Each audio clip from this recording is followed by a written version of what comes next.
My beautiful and amazing people, wonders they say it shall never end. They say pikin wey say make im mama no hear. When the matter enter market, na market women go come house come call im mama say make you come o, matter don sup. No be small thing o. As e finally reach Mama Two-Face head, nobody tell her make she start dey run kitikiti, dey run katakata, dey look for solution for where problem e no dey. Shebi dey talk say Annie no like Mama Two-Face, she no like Two-Face family. Dey talk say Annie no dey allow dem dey come where their son dey. Dey talk say Annie no dey give dem space, she no dey give Mama Two-Face money, and as such she is a bad wife. E never reach anywhere. The main good wife don dey display her talent. According to the information my people allegedly, dem say Mama Two-Face, as Two-Face come let her know talk say the property wey dey under her custody say no be her own o, say na im name na im dey for paper. Say the last time they checked, when dem do house opening, carry house give her, carry key of house, dem launch house, say dem no give her document, dem no give her anything, dem just give her house, give her key. So as such, na Two-Face name na im dey for the property. So im just wan let her know, make she dey very much aware as she start dey drag the matter say no, as God of Annie don dey visit dem one after the other. Na im she say make she chook mouth put for inside the matter. Na im Two-Face come let her know say even the one wey you dey inside, no be your name dey inside o. So that if you wan chook mouth, make you know wetin you dey chook mouth put. Na im dey say Mama Two-Face was shocked to hear such word coming from his mouth. So tele the things wey im buy for the brother, according to the information, say e also touch the brother too. Based on that matter wey the brother come on social media come drag Two-Face, Natasha don send Two-Face make e do the unimaginable. Like this so, we bin think say na only Two-Face children and Annie na im dem wan collect property for their hand.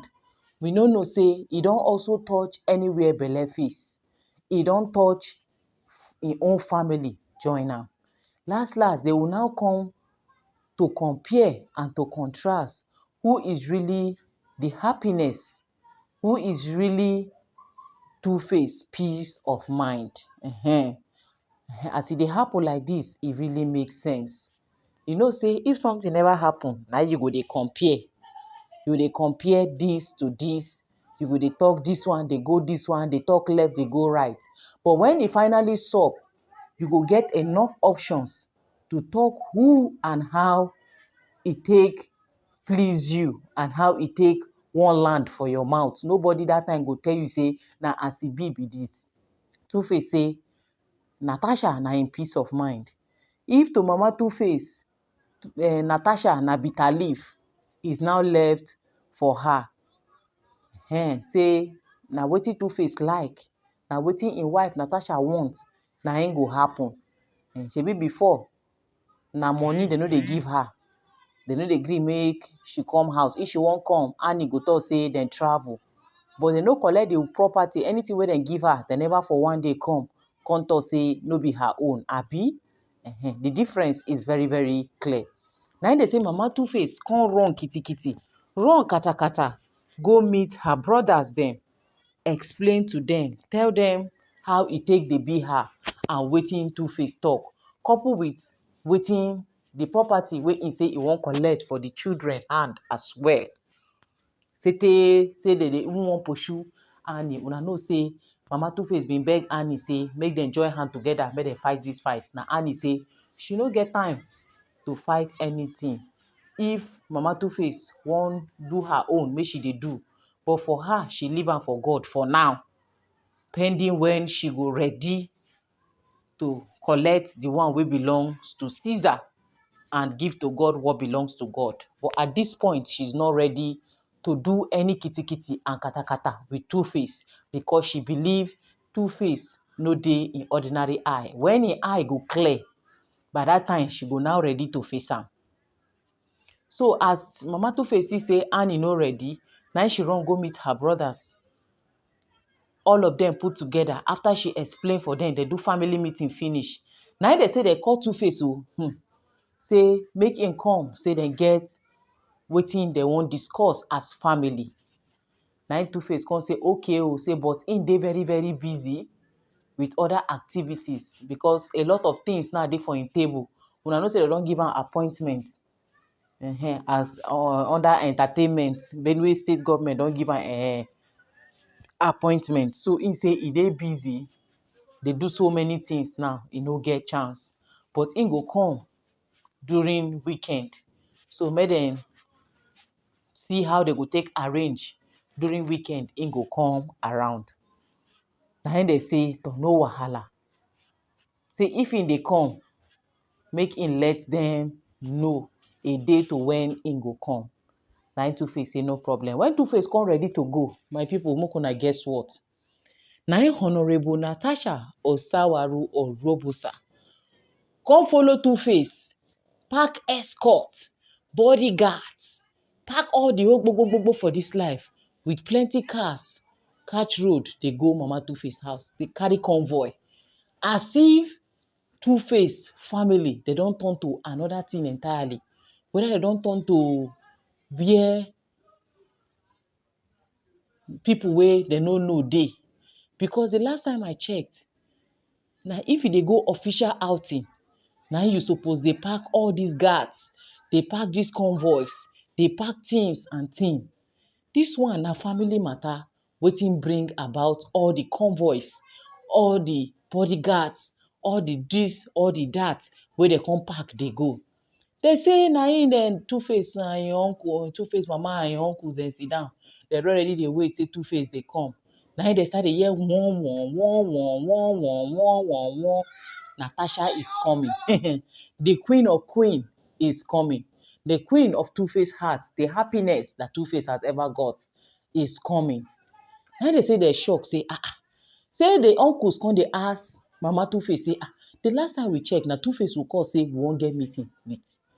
Is it that all the presidency, na then they come the house for the meeting, abi wetin dey happen?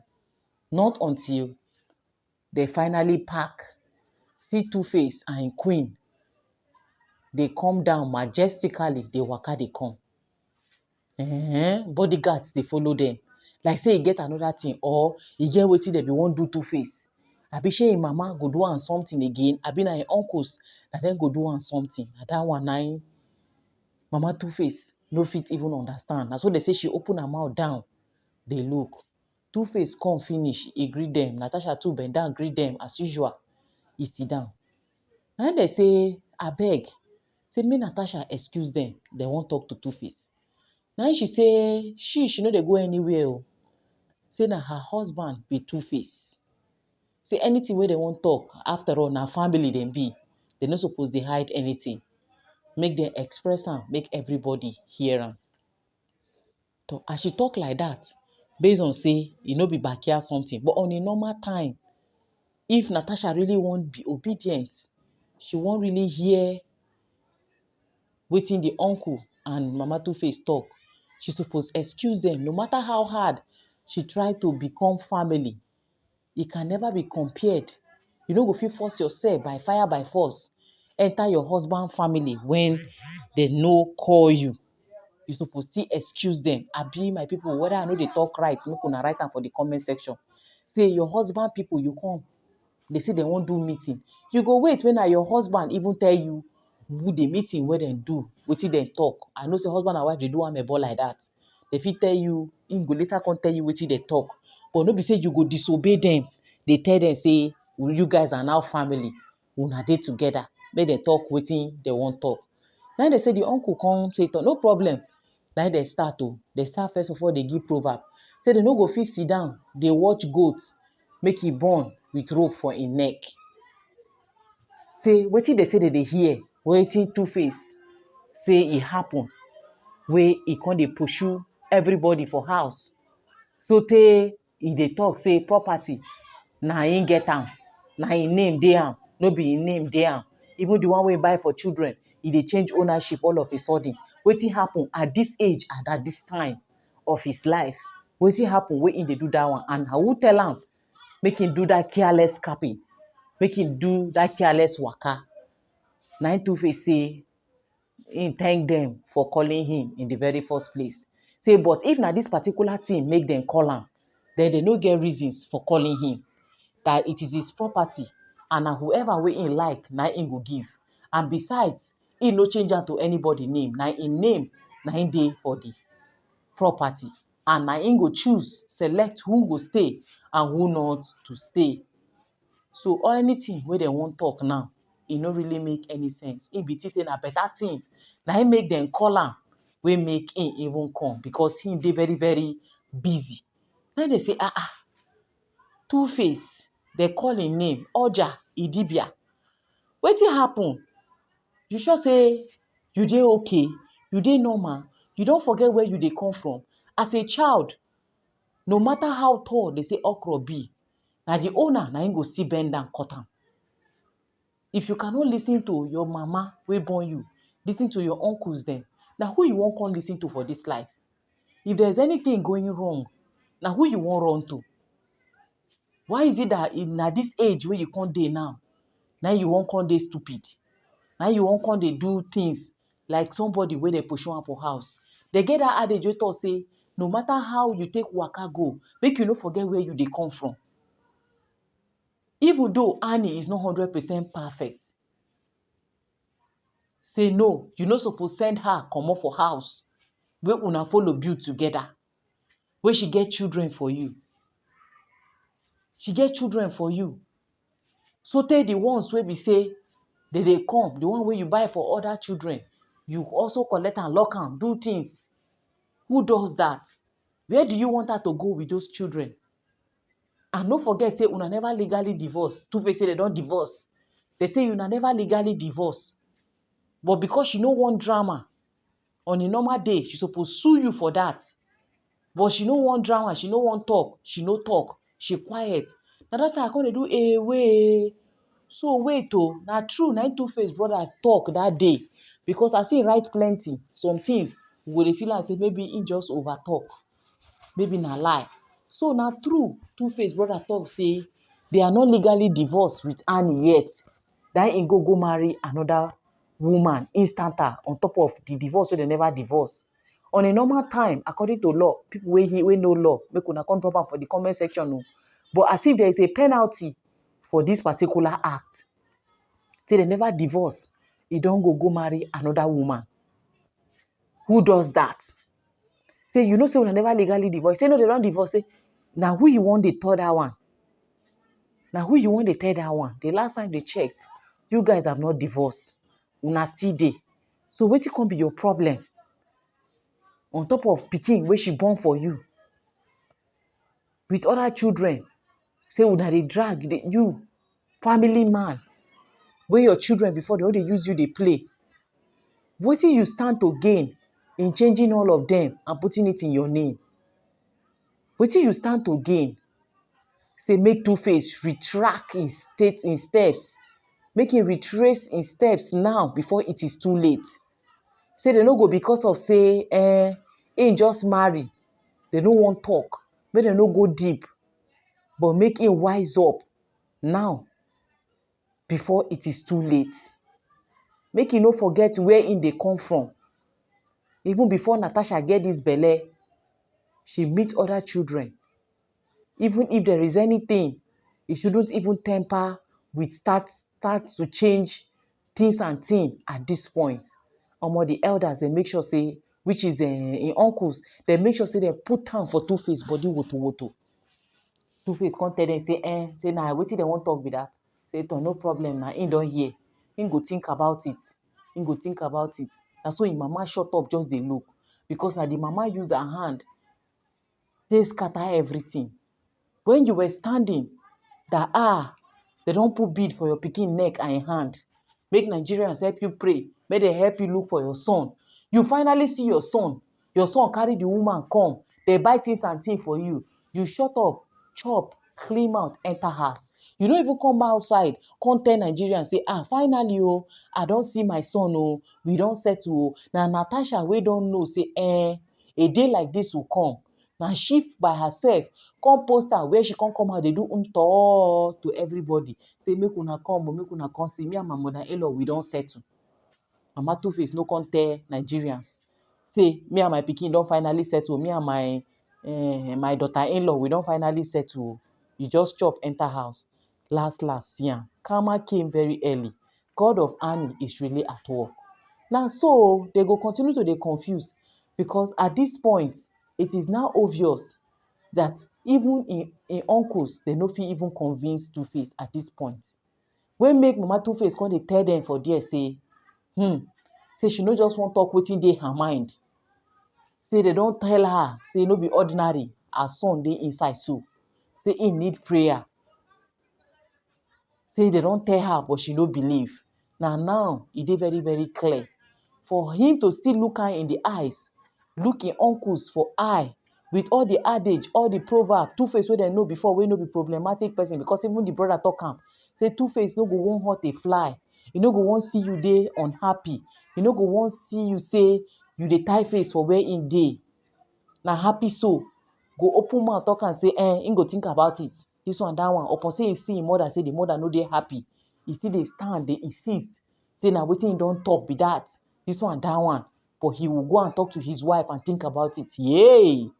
The matter don reach talk to your wife again, on top of your mother matter and your children matter. Na that time na the mother conclude and say yes, it's down on her. Say no be lie, na im pastor prophesy for her.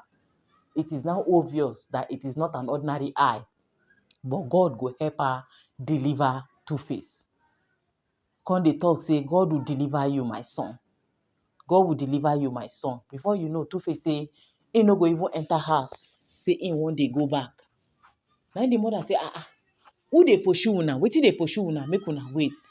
Natasha no gree talk so that they no go come talk say na she dey talk or na she tell Two-Face this. She just sit down there quiet, whereas she don already cook everything wey she wan cook before dem come there. My people, it is well Make God no let us carry our hand go buy market for ourselves at old age. E get why.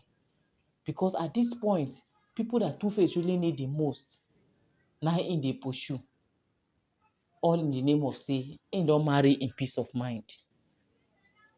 Wetin bring all this property matter at this particular time, on top of person wey im family money long, where she dey come from, no be money be the problem.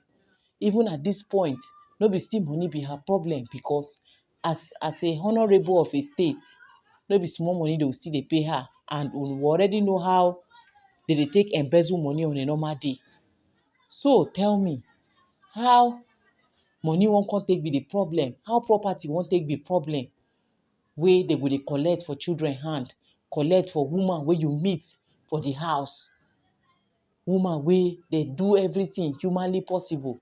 They started the whole journey. The Two-Face wey you know today, na as a result of how far wey they don come.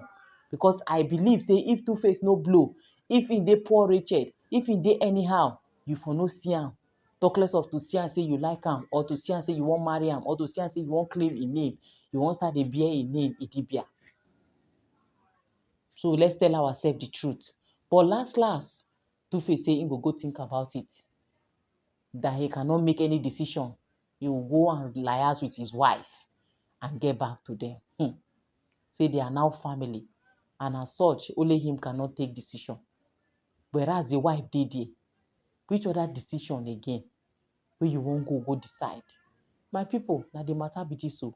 I say as I hear am, my body weak like Idodo wey fall for inside water. I say, hey, na true na dey talk say Two-Face need prayer. Na true in dey talk for that music wey say save me. Even though they talk say no be him get the song, the feature and this one, that one, na wetin dey in mind. They say na him dey always put for song. Say make they save am. No be lie o. Make God come down, come help Two-Face. Because at this point, even me, I am scared. May God help us all. I still remain your humble girl, Gifted Gist. I'm going to bring good and latest of all legit info. If you never subscribe to this channel, he's gonna take beg una make una dey help us dey subscribe. Hit on notification bell so they go notify you anytime we drop latest ogbonge tori like this. See you guys in my next upload. Bye for now.